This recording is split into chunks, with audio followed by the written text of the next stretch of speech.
As Europe marched to war in 1914, life in the village of Tibshelf continued much as it had over the past few decades, mining and agriculture being the main occupation of the small Derbyshire village.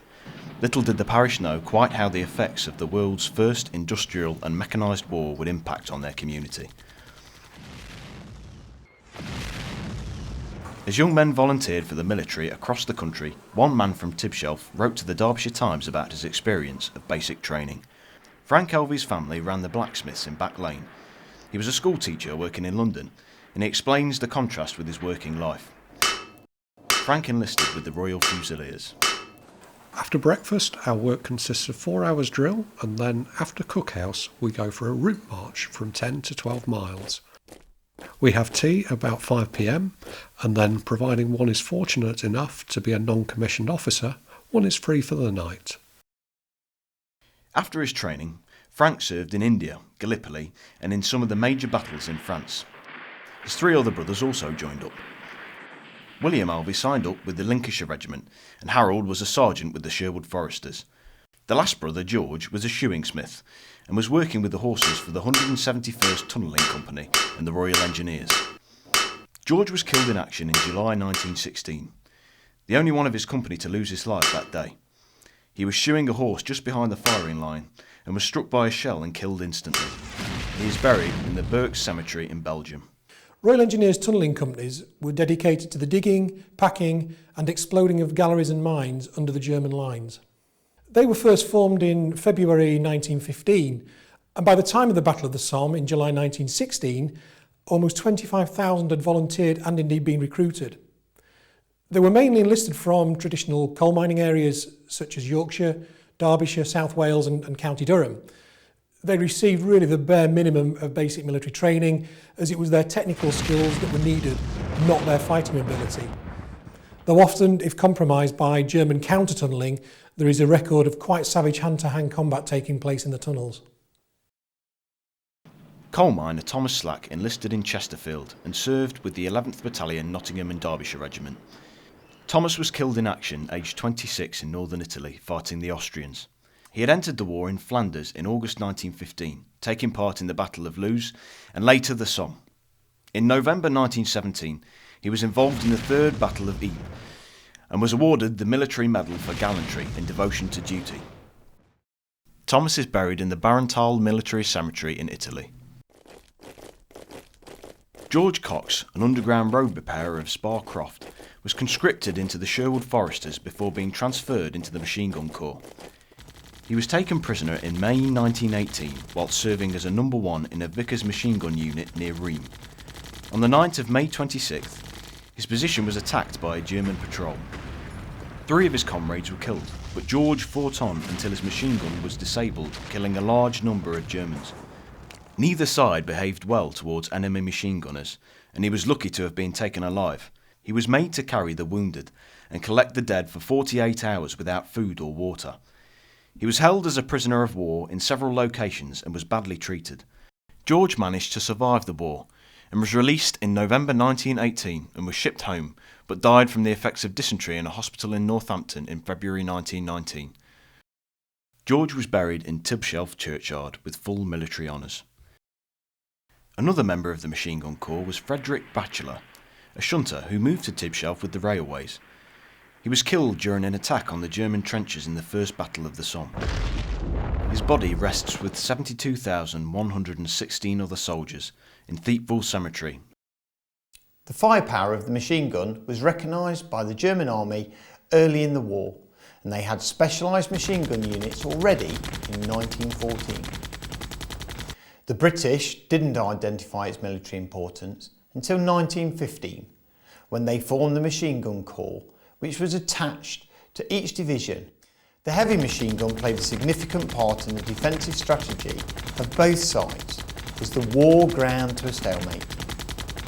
The gun was heavy and cumbersome and required a crew of 3 to operate it, but when deployed to fire from side to side, it proved to be a fearsome defensive weapon on troops making direct assaults.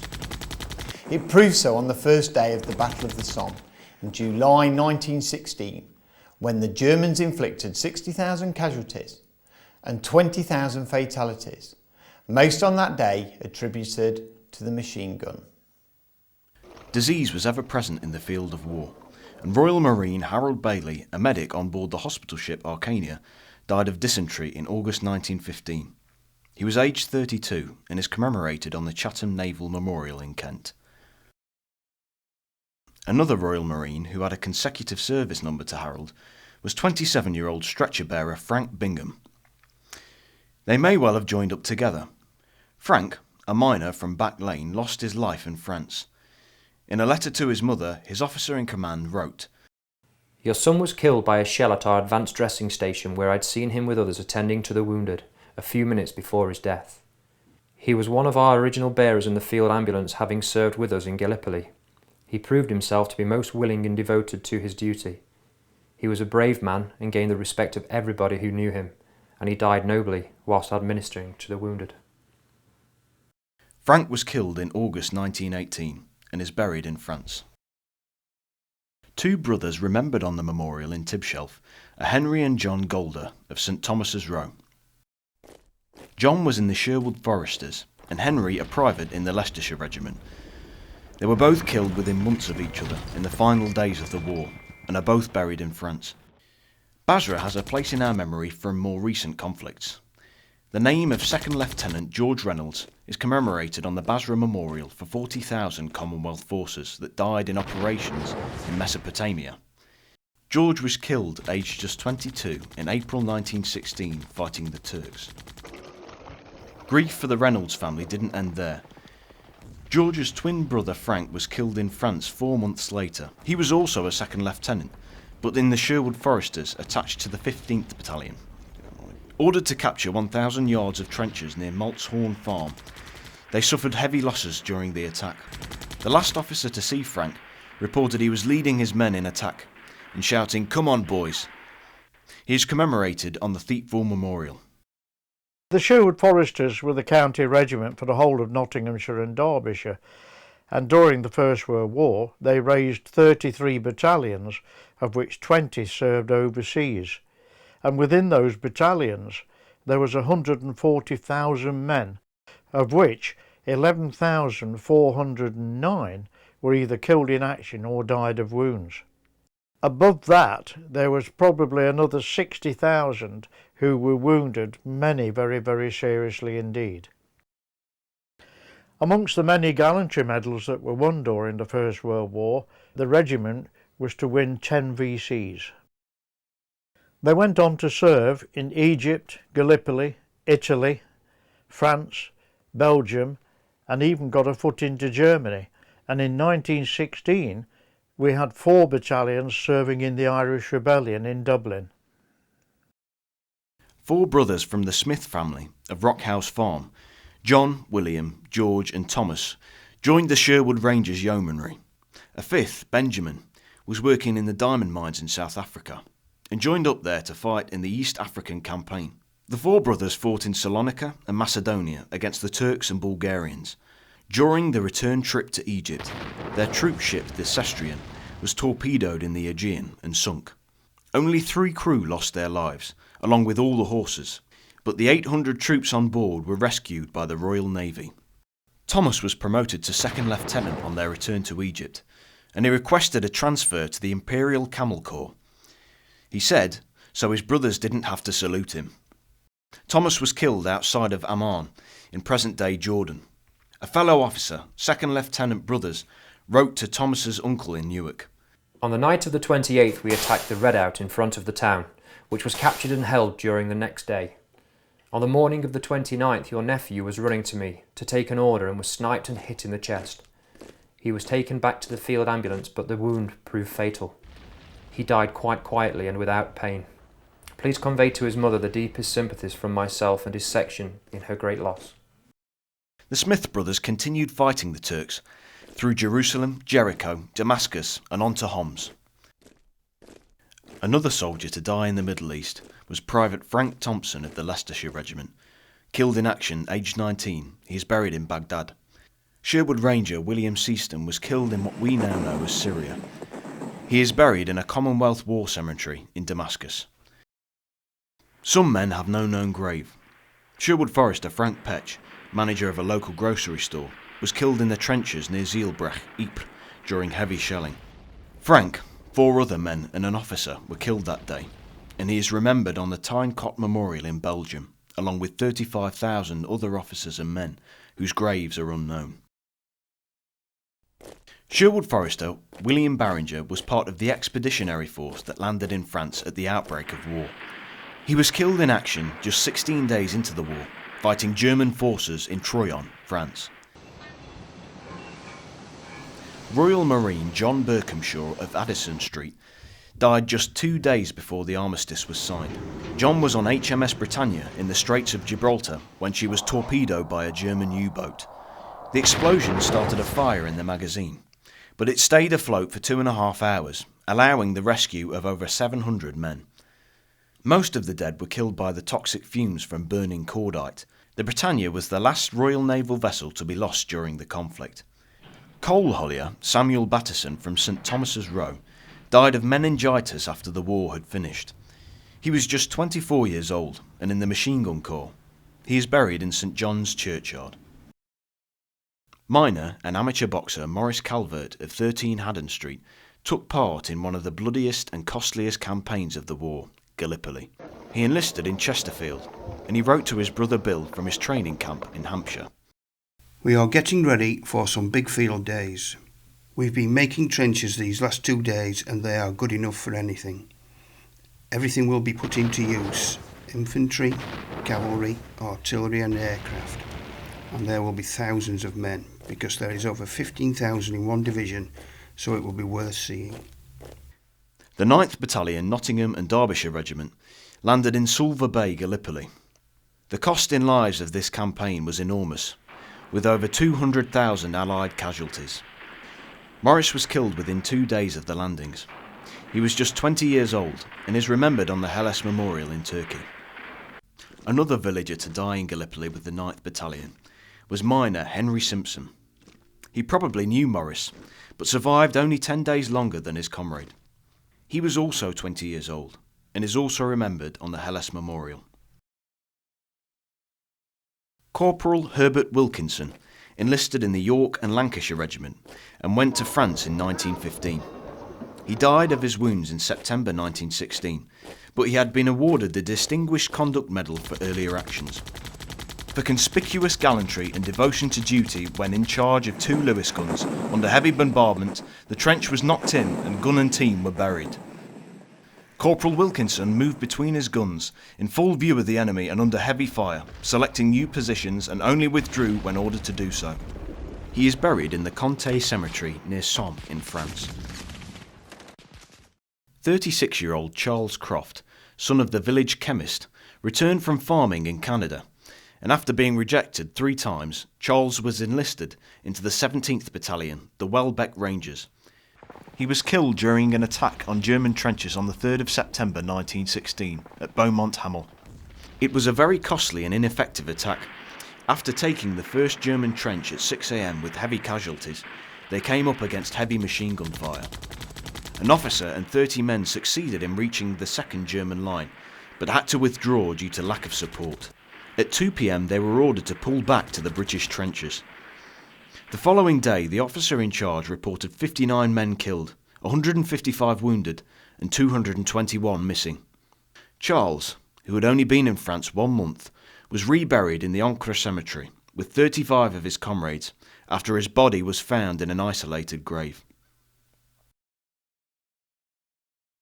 Coal miner Harry Stapleton enlisted in Derby and was assigned to the 22nd Field Ambulance Royal Army Medical Corps, which was part of the 7th Division, known as the Immortal 7th. The division was made up of British, Canadian and Indian troops. They suffered heavy losses in the First Battle of Ypres, fighting the advancing German troops to a standstill. In 1915, the 7th fought in more major battles, and in a letter home from one of Harry's comrades, Private Hingley of Little Hallam explains what happened on the fateful day Harry lost his life. We've been having rather a hot time this last day or 2, as you have no doubt seen in the papers. Our own little ambulance has been badly cut up, and it must be your prayers at home that have brought me through safe. We did well, but paid the price of it. We had about 18 casualties and 5 out of them killed. I'm sorry to say we have lost 2 of my pals from Ilkeston, 1 killed and the other badly wounded. A shell dropped right amongst a group of our boys, putting 10 of them out, and poor Roy Naylor was the 1 killed from Ilkeston, and Wilfred Beardsley from Ilkeston was also wounded. Private Harry Stapleton of Tibshelf, also of the RAMC, was with Naylor and Beardsley at the time, and he was killed. He palled out with the Ilkeston boys. Harry was buried in Le Touet Military Cemetery in France. He was 22 years old.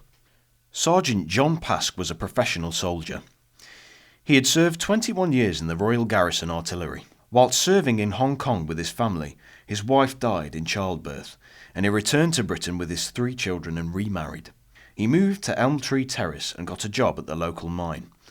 Because of his past service, he was on reserve, and at the outbreak of war was recalled and was posted to the Southern Coast Defences at Portland, Dorset with his old regiment. But at the age of 42 he died of a heart attack.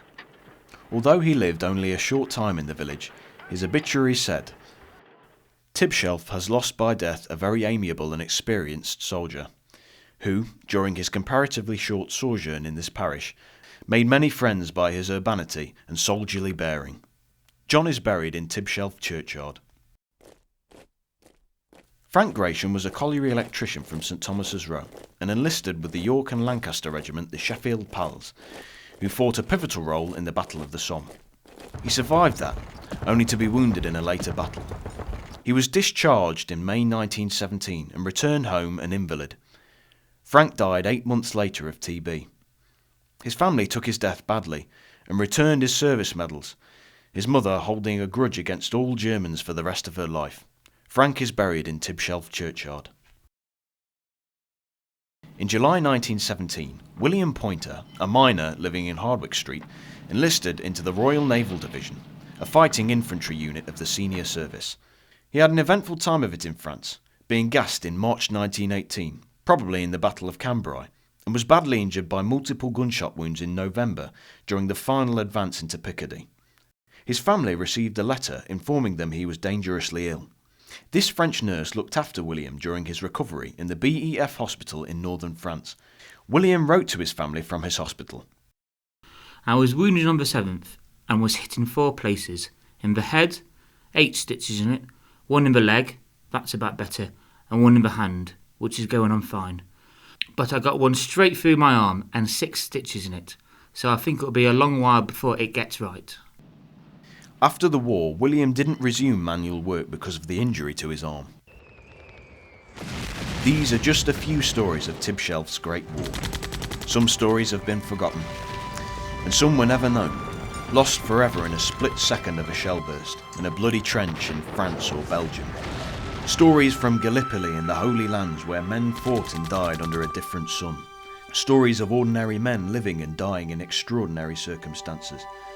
As these events fade from memory, we are left with names. Names on headstones, rows of headstones where men lie in silence side by side with their comrades. Men with no name, a soldier of the Great War. This was the first industrial and mechanised war. The war to end all wars. The Great War of 1914 to 1918. Over 9 million soldiers were killed, and another 21 million wounded, making it one of the world's deadliest wars. Many Tibshelf men lost their lives, and the after effects of the war were felt throughout the community. As British soldiers returned from this war, the map of Europe and the Middle East was already being redrawn by the victorious powers, and the seeds for future conflicts were being sown.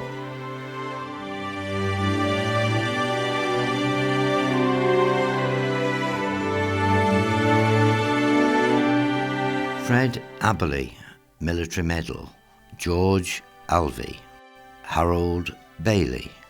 George Ball. Thomas Barrett. William Barringer. Frederick Batchelor. Samuel Battison. Frank Bingham. James Bingham. John Birkhamshaw. Lewis Blower. Bernard Briggs. Henry Broadbent. William Broadhead. Alfred Brown. John Bunting. Maurice Calvert. Thomas Collins, Bertram Cowie, George Cox, Charles Croft, William Draycott, Ernest Gibson, Henry Goulder, John Goulder, Frank Gratian, Richard Hinton, Frank Lees, Charles Lindsay, Thomas Marsh, John Pask, Frank Petch, Arthur Ray, Leslie Reynolds, George Reynolds, Frederick Richardson, Alfred Searston, William Searston, Sidney Sharman, John Shaw, Henry Shearsby, Herbert Shepherd, George Shooter, Henry Simpson, Percy Slack, Thomas Slack, Military Medal, Thomas Smith, Thomas Spencer, Harry Stapleton, Frank Thompson, Ernest Todd, William Vaughan, Fred Ward, Charles Whittaker, Henry Wilkinson, Distinguished Conduct Medal, John Wright, Reginald Wood.